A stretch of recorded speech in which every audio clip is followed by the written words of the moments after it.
The NTSB preliminary report is out on the container ship Dali that struck the Francis Scott Key Bridge on March 26, 2024 after the vessel lost both power and steering. At the worst possible moment, just 0.6 of a mile from the bridge, only 3 ship lengths, giving the crew very little time to react to this emergency situation.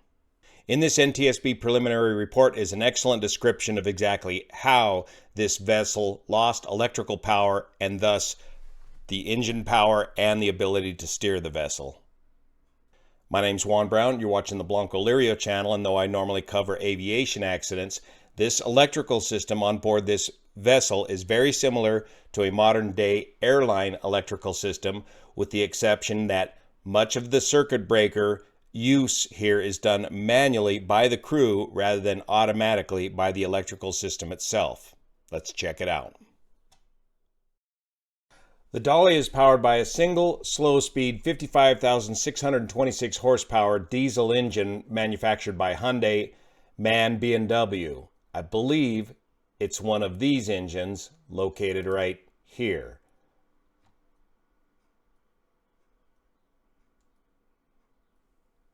In order to run the main engine, one of the vessel's 4 diesel generators must be operating to supply the vessel with electrical power. The emergency generator alone cannot be used to restart or run the main engine. The Dali's main engine requires compressed air directed into its cylinders to start and to change direction. To change from a head to a stern, you need to shut the engine down completely and restart it in the opposite direction using this compressed air. The engine is also fitted with alarms and automatic shutdown features to prevent damage to the engine if supporting systems required the operation, such as lubricating oil pumps or cooling water, were lost. If a loss of electrical power occurred to either of these systems, the engine would be shut down automatically. As part of a multi-step sequence to restart and operate the main engine after a shutdown, the lubricating oil and cooling water pumps would need to be restarted.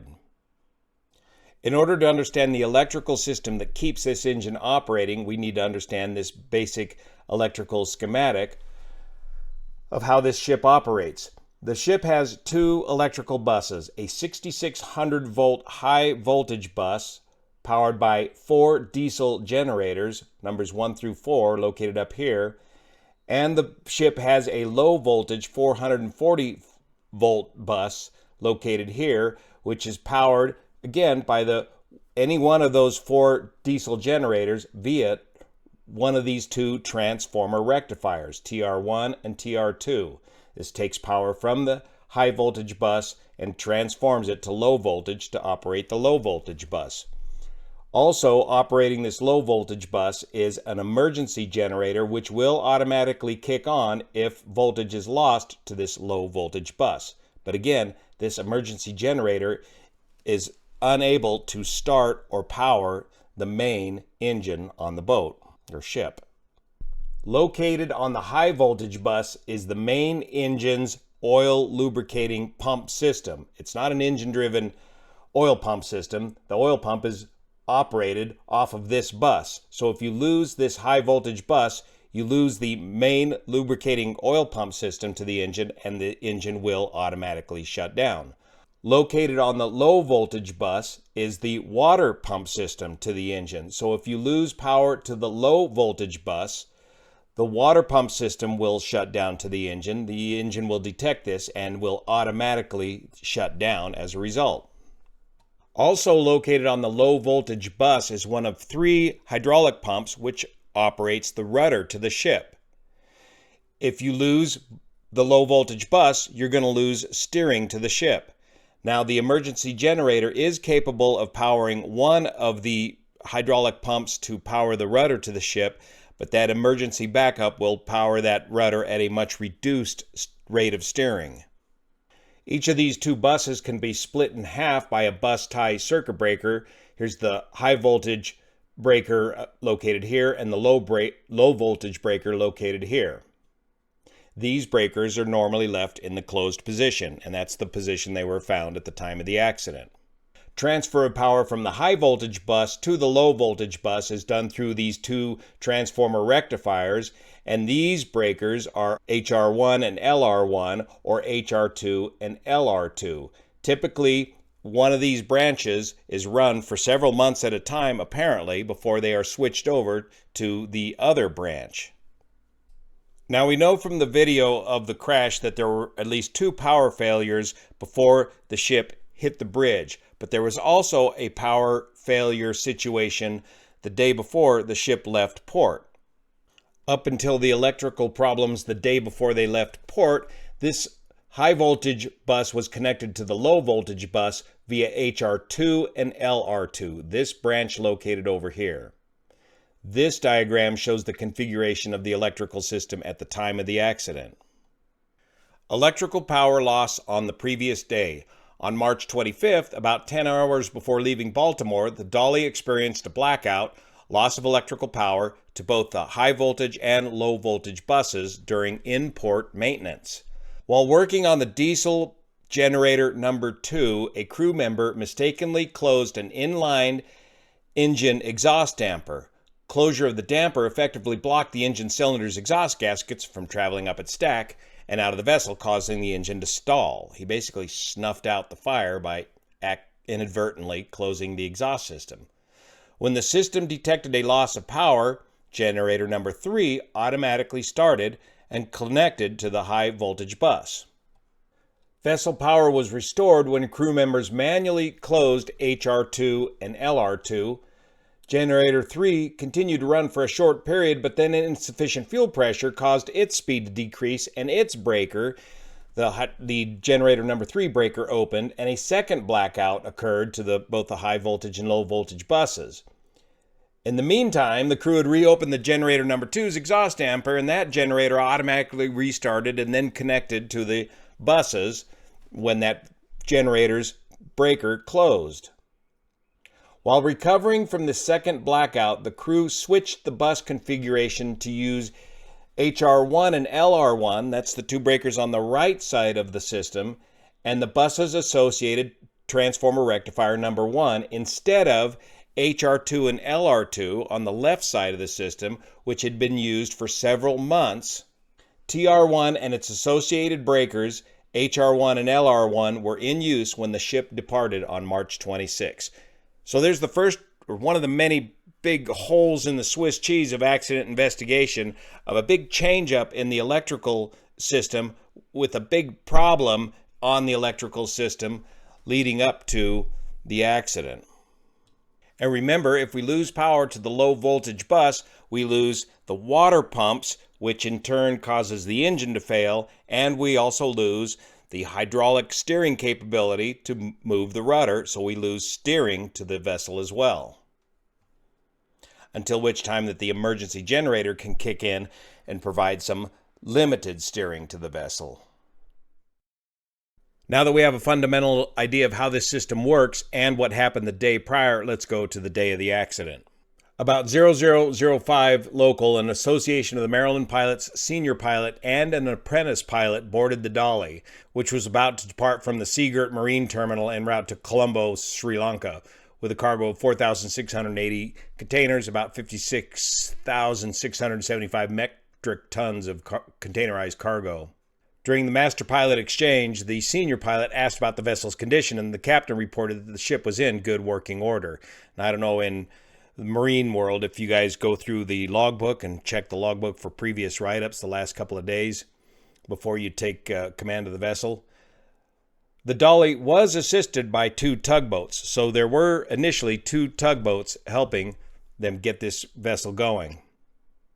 At about 0036, the 2 tugboats pulled the Dali away from the dock. At about 0107, the vessel entered the Fort McHenry Channel. Generators number 3 and 4 were supplying electrical power to the vessel, and this figure 5 here is indicative of exactly the configuration of the electrical system at the time of the accident. All 3 steering pumps, which turned the ship's rudder, were online. At about 0045, the senior pilot ordered the main propulsion engine to dead slow ahead. Once in the channel at about 0107, the senior pilot also gave orders for the tugboats to be let go per normal practice. So the tugboats only helped them get off of the dock and established into the channel, and then they were released. The senior pilot handed control over to the apprentice pilot and remained standing by. The ahead engine orders given during the maneuvering would have generally corresponded to the estimated ship speed. I'll show you this in a second. At 0109, the main engine's speed was increased to slow ahead, and the apprentice pilot ordered a course of 141 degrees to transit under the key bridge. So this large engine, very slow RPM, dead slow is about 27 RPM, and fully loaded gives you about 8 knots. Slow gives you 35 RPM and about 10 knots. About 0125, the Dali was 0.6 of a mile or 3 ship's lengths from the key bridge. They're about 4 minutes away from impact, when the electrical breakers HR1 and LR1 that fed most of the vessel's equipment and lighting unexpectedly opened. This caused the first blackout or loss of electrical power to all the shipboard lighting and most of the equipment, including the main engine cooling water pumps, which controlled the engine cooling water pressure, and the steering gear pumps, as we previously discussed, off of that low voltage bus. Some additional notes. Generators number 3 and 4 continued to run and supplied electrical power to the high voltage bus. Most bridge equipment also lost power, and the voyage data recorder lost data feeds. Bridge audio was continued to be captured. But because the low voltage bus was lost, the water pump system was lost, so the engine automatically shut down and the prop stopped, and all 3 hydraulic pumps operating the rudder steering also failed, so they lost steering as well. At the time, the ship was tracking 140.8 degrees at a speed of 9 knots, and the rudder was neutral, amidship. At 012602, the apprentice pilot called the pilot dispatcher by mobile phone, and at 012613, the senior pilot, who had regained control from the apprentice pilot by this point, ordered 20 degrees of port rudder, 20 degrees left rudder. According to the crew, the emergency generator started and connected to the emergency bus shortly after the vessel lost electrical power. Then, the crew manually closed breakers HR1 and LR1, reconnecting generators number 3 and 4 and restoring electrical power to the low voltage bus, supplying electrical power to the entire vessel again. Now, when you have an electrical system that's talking to you like this, there is something going on with that bus, and it's telling you that that bus has a fault in it and that you do not want to power that bus. And when the circuit breaker opens up, general practice is you do not want to, at least in aviation, you do not want to reset that circuit breaker. Had the crew chose to reset HR2 and LR2 instead of HR1 and LR1, things may have worked out a little different. Because the crew is basically resetting the breakers that just popped. At 012639, the pilots called for tug assist, but the tugs were 3 miles away and couldn't reach them in time. At 012701, the senior pilot ordered an anchor to be dropped, basically an emergency stop procedure, and the crew began the process to drop the anchor.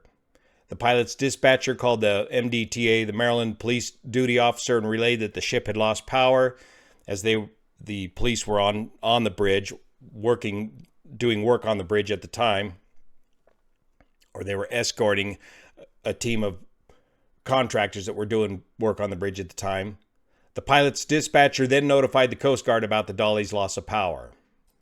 So by resetting breakers HR1 and LR1, the crew was able to temporarily restore electrical power to the vessel, but then at just 0.2 of a mile from the bridge, a second electrical blackout occurred because generators number 3 and 4 breakers opened up, and they lost all power now to the high voltage bus and the low voltage bus.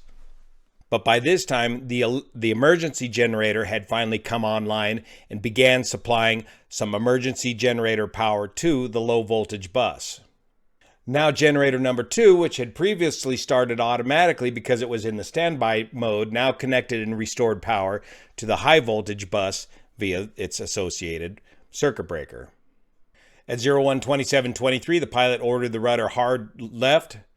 At this point, the main engine remained shut down. There's no propulsion to assist with the steering. Now the steering's being done with the assistance of the emergency generator. One of the pilots made a call on the VHF frequency to warn all the waterborne traffic at 01:27:25. At 01:27:32, about 31 seconds after the second blackout, the crew manually closed breakers HR2 and LR2. These are the breakers on the other side of the circuit, restoring power to the low voltage buses. And all of this at this time was now being powered by generator number 2. The crew regained electrical power before the vessel struck the pier, but was unable to regain propulsion. And at 01:29:10, the Dali's starboard bow struck pier number 17 on the Key Bridge at 6.5 knots. After the accident, power continued to work normally all the way until April 9th using the number 2 transformer rectifier and the HR2 and LR2 circuit breakers. So once they switched over to the other side of the electrical system, everything worked fine. Alcohol and drug testing was performed. There was no remarkable evidence out of that. Fuel testing was performed. There was no evidence of any problems with the fuel on board the ship. And the hazardous material on board the ship was able to be safely removed. Ongoing activities related to this investigation, the NTSB will continue evaluating the design and operation of the Dali's power distribution system, including its breakers. The NTSB is working with parties to immediately assess bridges and determine whether pier protection needs to be improved as we move larger and larger ships through our aging infrastructure. They're going to continue to look at the video data recorder and bridge audio. And the NTSB is also looking at the redundancy of these vessels' propulsion and electrical systems, the frequency and causes of vessel contacts with bridges over navigable waters, bridge strike mitigation measures, and possible combination of vessel size restriction, vessel assist tugs, and bridge pier protections. And it'll be some time before the NTSB comes up with a probable cause for this accident, probably about a year or so.